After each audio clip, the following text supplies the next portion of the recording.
sommes en train de faire les derniers réglages pour pouvoir procéder dans les prochains jours à la mise en œuvre du béton sur la deuxième partie de notre chéneau.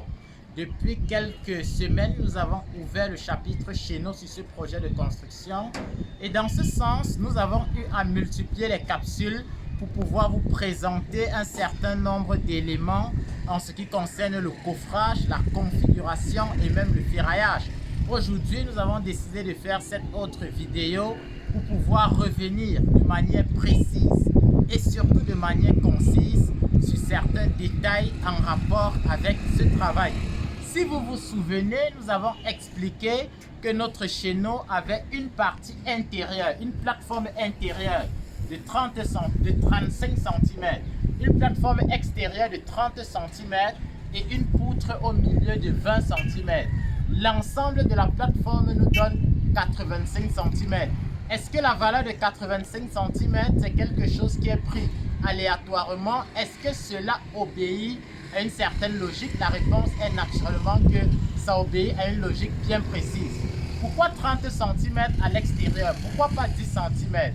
Pourquoi pas 15 cm? Pourquoi pas 40 cm? Pourquoi pas 80 cm? Vous devez premièrement savoir que ça va vraiment dépendre de l'architecture qu'on recherche par rapport à notre bâtiment. Pourquoi est-ce qu'il est nécessaire de prendre 30 cm si on veut avoir une plateforme extérieure? Je rappelle qu'on peut ne pas avoir de plateforme extérieure. Vous verrez de nombreux bâtiments où la plateforme du chéneau ne ressort pas et c'est le prolongement du mur qui va continuer. Dans ce cas, on fait une grande plateforme à l'intérieur et la rigole est logée à l'intérieur du bâtiment.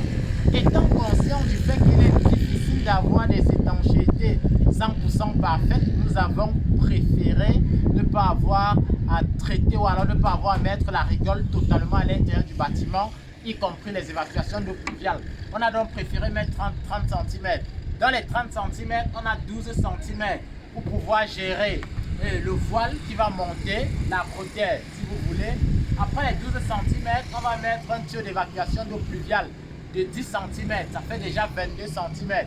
Ça veut dire qu'on pouvait aller sur 22 cm. On a préféré arrondir cela à 30 cm.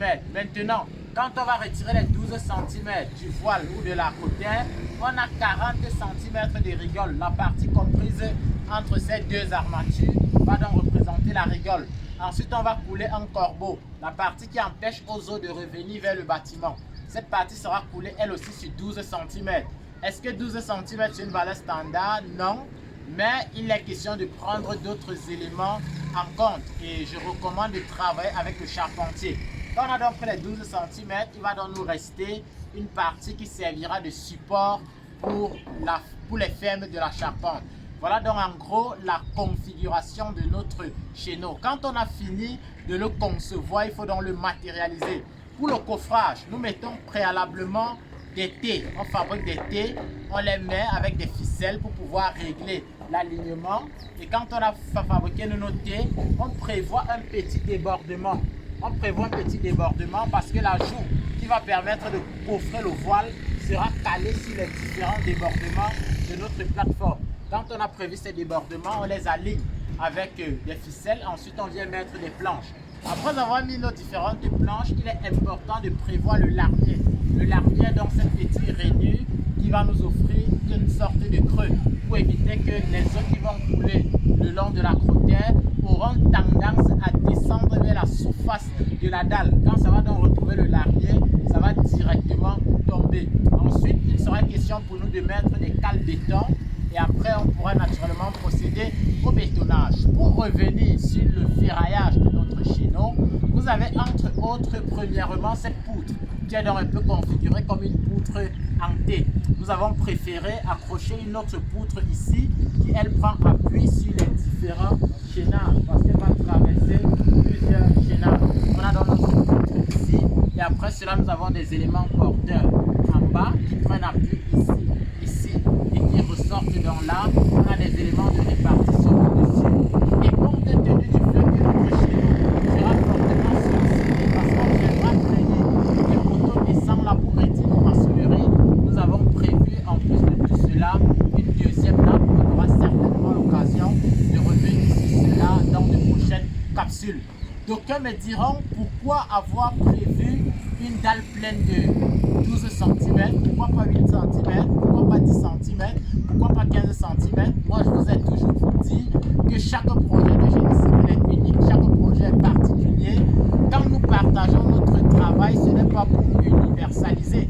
Il n'est donc pas question de prendre les données de ce projet pour aller les implémenter bêtement ailleurs, parce que vous allez certainement vous retrouver dans deux configurations. Soit vous allez prendre des données d'un projet, aller mettre sur pour vous. Dans ce cas, votre projet est surdimensionné et là, ce ne sera pas économique pour vous. Soit vous allez prendre les données d'un travail, aller les mettre sur le vôtre et dans ce cas, votre projet sera sous-dimensionné.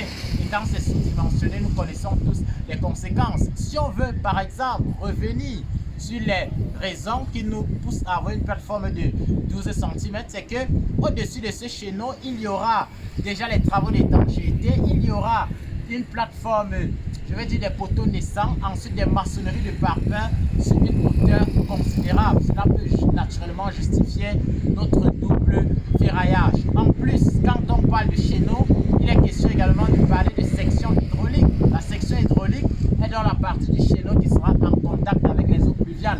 Nous sommes de ceux qui pensons qu'il faut une largeur minimale de 40 cm. J'avoue qu'on peut augmenter la hauteur et réduire la largeur, ou alors on peut augmenter la largeur et réduire la hauteur. Mais vous savez très bien que s'il faut augmenter la hauteur, cela va encore contraindre le charpentier. C'est simplement pour dire qu'avant de voir un projet réalisé, avant de voir un projet matérialisé, il faut d'abord le penser. Et le penser prend en compte toutes les commodités. Nous allons naturellement finir cette vidéo en revenant sur un principe clé.